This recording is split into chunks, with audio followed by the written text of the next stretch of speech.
Hello everybody, Huckrex here, and welcome to another Mercenary Thoughts from the Inner Sphere, episode 415. Yes, 415 episodes. If this is the very first time you ever came across, give me a like and a share.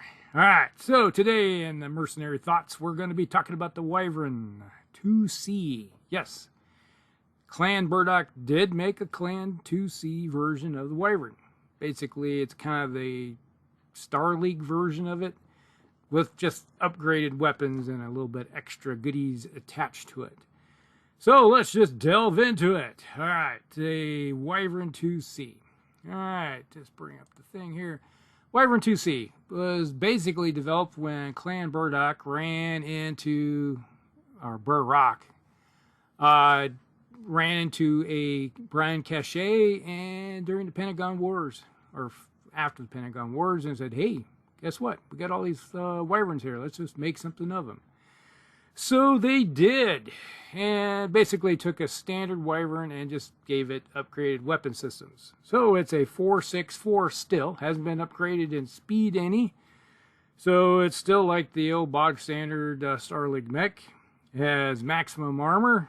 Well, it's 1 point short of maximum, so that stays the same.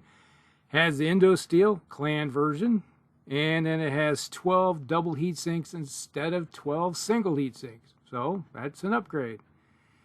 So other than that, it's pretty much the same mech. We have an ER large laser in the right arm, 2 ER small lasers in the right arm, 2 ER medium lasers in the left arm. Wait a minute, that's new. They added those things on, because you saved some tonnage with everything else when you went to clan weapons.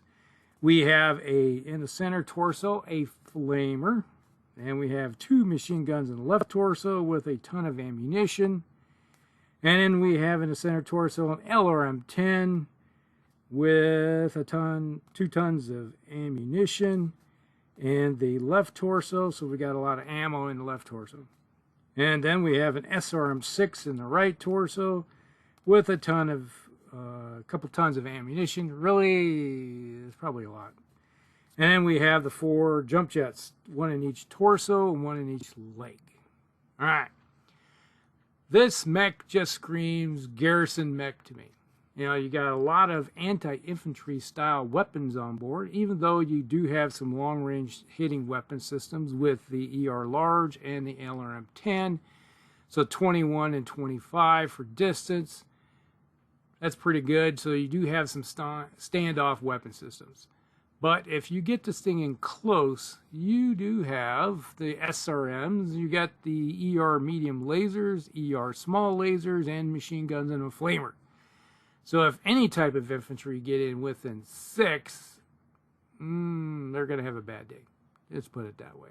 So that's just kind of a mech that screams to me occupation, city, anti-insurrection style weapon systems. So if you're around like garrison mech, so if you're guarding a base, you got any type of insurgents or infantry come into the area, it can handle it. They'll just, if you got, let's say, a standard straight leg infantry that's not toadies, this thing will just burn them out and mow them down and nothing flat. Anything that hits, it's like, if there's going to be anything left after a barrage from this thing, I'd be surprised. So that's just how I envision this mech being used. Now, if you're in a city fight, you got a lot of close-in weapon systems, and it will do fairly well in a city fight. It does have some mobility with the jump jets to get up to at least a level 4. How many times have you ever played a game with level 5, 6, or 7, or 8 level buildings? I have, but not very often. I think the last time we had a level, it was like Gen Con, I think we had level 10 buildings at one time in one game. So even most mechs had to jump on one building, then jump to the next building, and then it was just a interesting little fight on the city tops. So, but now this mech, it does have a decent amount of firepower, because if you look at the ER larges and the ER mediums and the SRM and the LRM-10, you're looking at some pretty decent capabilities with this. Coming in at, was it 1624 for your battle value? That's not too bad. So if you're playing a second line kind of game or campaign where your one player is going to be hitting a facility or something of that nature, you might find some of these doing garrison work or something of that nature. So if you got a raid from some inner sphere mechs or something, it can handle most inner sphere mechs. Now, when it comes to frontline clan mechs, yeah, that thing was probably going to be short-lived, but you can't have everything, all right? And if you're playing a certain scenario type of game, obviously you know you're going to be at some disadvantages in some ways. So, yeah, it's just the nature of how you're going to play the game. Now, when you look at the heat sinks on this thing, it's got 12 doubles, so it can dissipate 24. So if you run this thing, you got 22 points to play with. Really, it could go up to 26 if you that threshold when you go up to 4 on the heat scale without any detrimental effects. Because when you get 5, you're starting to slow down by 1 movement point. And when you're a 4/6 moving mech, yeah, and you don't want to heat this thing up. So keep that in mind. So if you are looking at just the ER large and the LRM-10, you're looking at 16. You can jump, that's 20. This mech can run cool and still fire off a ER medium laser. All right. So if you look at that aspect of it, you know, it can run fairly cool just with a certain amount of weapon hit output. Now, to be honest, if I'm getting in close into the ER medium range and the SRM-6 range, I most likely will drop off shooting the ER large and just go with the 2 ER mediums.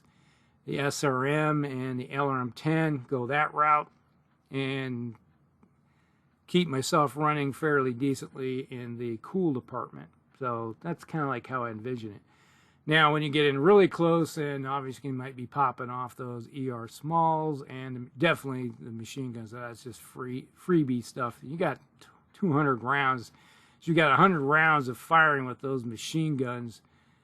That's more than enough. You probably could have gotten by with just a half-ton, really, with a design like this. But, you know, they went overboard because you got 2 tons of ammo with the SRM. You got, you know, what, 2 tons of ammo with the LRM-10, yeah, 2, and you got 2 tons with the SRM-6. So it's way over extended with when it comes to ammo, to be honest. And yeah, I think in the long term, they could have easily upgraded this mech to make it a 5.85 just by dropping some ammo and upgraded to some ferrofibers. They probably could have gone that route and made it a 5.85. Probably could look at that real quick, but, you know, that's what I'm just thinking. So, with that. So, definitely a garrison mech that can dish out some decent firepower. Now, if you had some frontline mechs running with this thing, I could see this one hanging back and then using it as your crit hunter, because you got a lot of small, plinky type of weapon systems on board with this. So, you know, having the other mechs tear open holes and then having this one go last, just trying to hunt down some crits to help out with tearing up somebody. I could easily see it doing that. So that's the one thing I sort of envision with this mech. So, to think about. Now, there is a second version of this mech. Let's see, that's the Wyvern IIC. Now, this one came out during the Jihad, during 3071, and they put on some advanced tech on board. So this one comes in at 1537 for battle value. Let's bring up the sheet. No sheet, right? All right, so it has a ER flamer in the center torso. So the flamer became an ER flamer. So you got some extended range going out to 7, which is kind of nice. So you can burn out some infantry pretty decently, add a little heat if you want to, or just do some blinky damage. If you know, most of the time, you look at your target and go, what is your heat level? And it's like, maybe I should hit you with the flamer and pump you up a little bit. So the next turn, you're going to have some problems because it may be the difference of pumping up past 5 and then giving them some detrimental issues. You know, make them have to worry about being slower. So you got that. And then you have an ATM-9 in the right torso. So they got rid of the SRM-6 and the LRM-10 and replaced it with an ATM-9, which, to be honest, that's not a bad trade. Considering that you put some extended range ammo and some high explosive ammo on board, and you have 2 tons of ammo to go with it. So yeah, I'd put one of each on board. It's like, all right, you're getting close. You can make up for not having the SRM-6 with the high explosive, and then you got the ATM-9 with 7. Yeah, it's really not much. With the extended range, so you can reach out and touch somebody at a longer distance. So there's that. And extended range stuff goes out to 27, so that's not too bad. Even though it's like almost like having a LRM-10, but not so bad. It's kind of like a plinking weapon system, to be honest. So you got something to keep them occupied while you're closing the distance. And then here comes the stuff. It has a light machine gun array in the left torso with 3 light machine guns. All right, those do 1 point of damage each, or can do some damage. Yeah, it's not the full extended. You put them all 3 together, you basically got a machine gun equivalent for damage output against infantry. You know, just a little bit more. So you have those 3. So damage output from the machine guns is kind of decreased from the other machine guns. So, but your distance goes out to 6. So a little bit more range. Then here comes the stuff I'm not a big fan of. You got a heavy, large laser in the right arm instead of the extended range. Yes, the damage is 16, goes out to 15, but now you have the issue with -1 to hit because it's a heavy. Then you got 2 heavy small lasers in the right arm with it. So basically they just swapped out for heavy small lasers. Range is less. Damage output is 6. So you're doing more damage with the 2 of them. But not a big fan of heavies without a targeting computer.